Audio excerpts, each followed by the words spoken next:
Today we're going to continue talking about parallelograms. In 6-3, we're going to talk about conditions for parallelograms. In this section, we'll mainly address two main ideas, which is the following a parallelogram? Or similarly, prove the following is a parallelogram. So, unlike last section, 6-2, you will now be given a figure, let's just say right here, and you will be asked, is this figure ABCD a parallelogram, or can you prove that it's a parallelogram? You will not be told that it's a parallelogram. So now we're going to talk about five theorems that will help us determine whether or not this is a parallelogram. Our first theorem to show that a shape is a parallelogram is theorem 6-3-1. If one pair of opposite sides of a quadrilateral are parallel and congruent, then the quadrilateral is a parallelogram. So if we had this shape here, A, B, C, D, and we're asked, is this a parallelogram? First thing you note is that A, B, C, D is a four-sided shape. It is a quadrilateral, and currently it is not a parallelogram. You don't know that it's a parallelogram. How you could know it, though, is if one pair of opposite sides are parallel. So if you're told that BC is parallel, let's see, to AD. So AD is parallel to BC. If you're told this, it's still not a parallelogram. But if you're told that these same sides are congruent to each other, if you're told that AD is also congruent to BC, then yes, this is a parallelogram. And that's purely just because the same sides are parallel and congruent. Our next theorem, theorem 6-3-2, says that if both pairs of opposite sides of a quadrilateral are congruent, then the quadrilateral is a parallelogram. So again, we're asked, is ABCD a parallelogram? Currently, you do not know. You just know it's a four-sided shape. You just know it's a quadrilateral. But if you were told that AB was congruent to CD, so we have one congruent tick mark there, and you were told, right now again it is not a parallelogram, you don't know this, but if you were also told that BC was congruent to AD, now we have two tick marks here. Now if you notice, we have both pairs, we have both sides, every single side here, of opposite sides are congruent, then the quadrilateral is a parallelogram. So we have both pairs are congruent, and so ABCD is a parallelogram. And this is what theorem 6-3-2 represents. Notice it is different from the first one in the fact that we're not talking about parallel anymore. As long as we know that both sides are congruent, we have a parallelogram. That's all we need now in this theorem. Our third theorem says that if both pairs of opposite angles of a quadrilateral are congruent, then the quadrilateral is a parallelogram. This is very similar to theorem 6-3-2, but now we're talking about angles instead of sides. So again, is ABCD a parallelogram? Right now we know nothing to say that it is. This is not a parallelogram yet. We don't know that yet. But if we are told that angle A is congruent to angle C, so we have our congruent marks here. A is congruent to C. Still, we actually don't know if it's a parallelogram yet. We only have one pair is congruent. But if you were also told that angle B is congruent to angle D, B is congruent to angle D. Now, if we have a situation like this, if you can somehow come up with the two opposite angles, angle A is congruent to C, B is congruent to D. If you're either told this or you can come up with it somehow, now you are in a situation that you can say, yes, ABCD is now a parallelogram. Now, we've only been through three theorems. We do have two more, but before we continue on the other two, I wanted to make sure we get an example in to see exactly how to use those theorems already So we're not just writing down repetitive theorems. We understand what they're used for. So this first one says to show that JKLM is a parallelogram for A is equal to 3 and B is equal to 9. So if we look at JKLM, if we look at this shape here, it does look like a parallelogram, but we don't know if it is for sure. And that's where we're going to use the previous 3 theorems, or at least one of them, to determine if this shape actually is. It might not even be a parallelogram. So how I would do this is, let's see here. It says that A is equal to 3. So my first step would probably be to start plugging in A. I would plug in for A. So it's going to be 15 times 3 minus 11. And when you plug that in, what you will end up getting is 34. And let's say I have an A over on LM, so I'm going to plug in 10 times 3 plus 4. And that will also give us 34 for that side. Now, right now, we know nothing. Again, we don't know that this shape is a parallelogram yet, just because we have 2 sides congruent. So what I would do then is plug in 9 for B. I look down here, I see 8 times 9 minus 21. You can plug that into a calculator. What you'll end up getting is 51. And you do the same thing up on top. 5 times 9 plus 6, which is 45 plus 6, and you'll end up getting 51 on top. So now notice, we now have a shape that has one side congruent. We have a 34 and 34.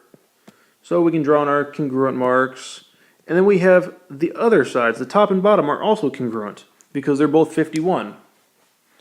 So because segment KL is congruent to segment JM and segment KJ is congruent to LM, we can then use theorem 6-3-2 says that JKLM is a parallelogram.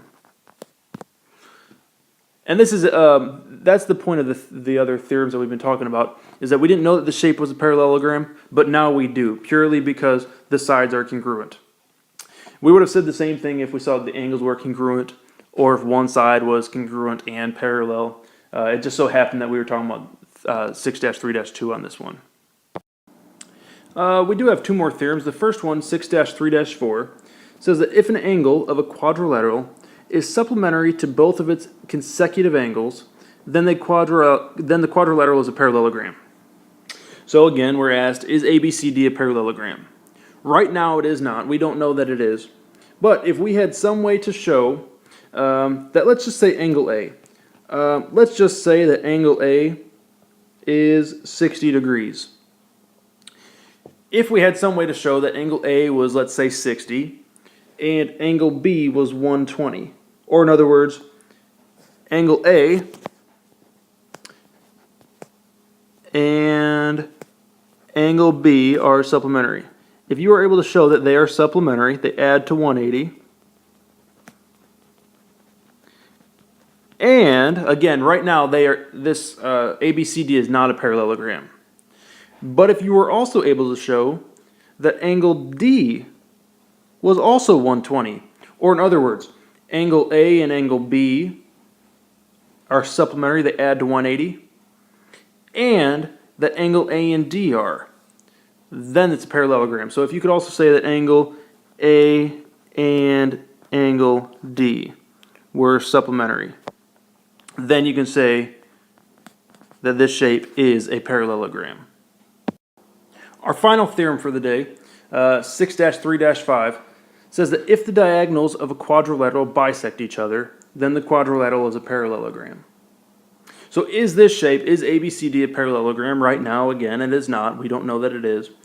But if you were able to show somehow that, let's say, the diagonal AC and the diagonal BD, let's say they intersected to form the point Z.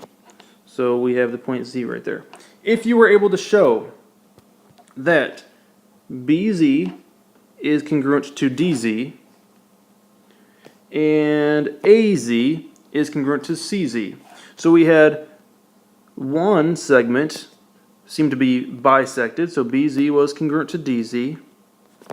And you had the second segment, which was AZ, was congruent to CZ. We had these two segments were bisected. They were cut in half. Z was the midpoint to both of them. At this point, if you were able to show this, then you can say that ABCD is a parallelogram. Now we're going to do a few examples where we apply the 5 theorems that we learned. The first says to determine if this quadrilateral is a parallelogram. So what we see is a four-sided shape. It's a quadrilateral. And we are told that two sides are congruent. We're also told that two sides are parallel. So in order to determine this, we need to ask, do these criteria, does the fact that two sides are parallel and two sides are congruent, do these fit any of the theorems that we just learned? Now you might say they do remind you of theorem 631, whereas you have parallel and congruency, but the key is that it's not the same sides. These are the different sides that we're talking about. If we had parallel and congruent, such as there, where we have parallel and congruent lines, then yes, it would be a parallelogram. So this shape here does not necessarily have to be a parallelogram because the same sides are not parallel and congruent. Final example here tells us to determine if this quadrilateral must be a parallelogram. Well, what I notice is that we have some angles congruent, which is nice. We have opposite angles congruent. You can look into your theorems, these conditions that we must meet, and one of our conditions says that we have two pairs of opposite angles that are congruent. We currently only have one, and these are the big ones on the top right and the bottom left. You also notice down here, now notice it's not the entire angle of the parallelogram. It does not go all the way down. It's only halfway there. So we can't quite use that theorem yet, but what we could say is notice we have two triangles. We have one triangle and two triangle. So we can actually think back to all of our triangle theorems, and it's almost common sense here, is that if these two red angles are congruent, and these two little angles are congruent as well inside of a triangle, then our remaining angles must be congruent. That's almost common sense. We also have a theorem that tells us that. That is the third angles theorem. Now if you notice, this top left angle, the big angle of the parallelogram, says that we have a congruent in the black and congruent in green. So is the bottom right, congruent in black, congruent in green. Therefore, we now have two pairs of opposite angles that are congruent. And this whole thing was caused by the third angles theorem. You had to make that connection that these two green angles were also congruent. So therefore, we can say yes, now that we have two opposite angles congruent.